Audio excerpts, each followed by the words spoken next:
现在就让我们一起加入客家风情，大家来讲客家吧。For the Hakka people, tomb sweeping or guachi is a way to honor ancestors and also let others know that descendants have come to worship. Family members place pieces of yellow paper secured with pebbles on the tomb. Then elders will lead the family in a worship ceremony with offerings of rice cake, wine, and dyed red eggs. And many will end the ritual by giving the rice cakes to children who live nearby to encourage the youngsters to tread carefully around the tomb until tomb sweeping comes again next year. Hey, what's up? It's time to talk about Hakka on ICRT. Hello， 大家好，我係邊個Leo。Hello, 你好，大家好，我係 Joseph Ling.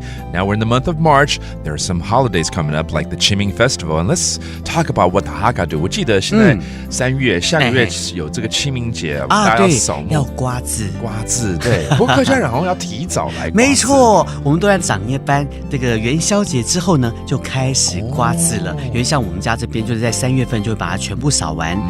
南部地區有朋友他們是從這個2月初2，就是伯公生八公生之後呢，開始掃墓。但是所有的族群呢，都會在清明節之前呢，就會把這個掃墓給完成。沒錯。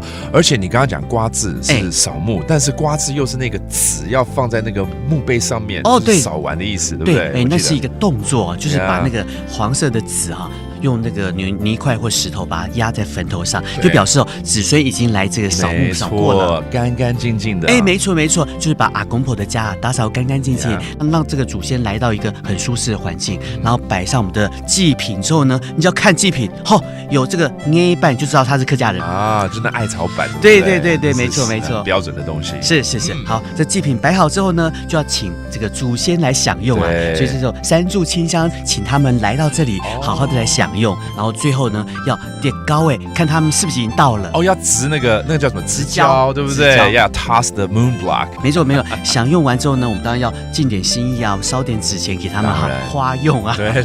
然後燒完之後呢，就要放鞭炮，這禮成。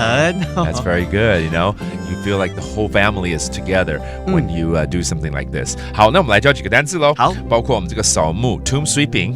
刮字 and then 要這個祭拜的就是祖先 ancestors 祖先或者說阿公婆 okay, and then finally the Qiming Festival 清明節強苗 that's how you say it in Hakka. And now you know that is today's talk about Hakka on ICRT. 什麼大家漢字say張來了客家風情由客家委員會監製 We Love Hakka has been brought to you by the Hakka Affairs Council.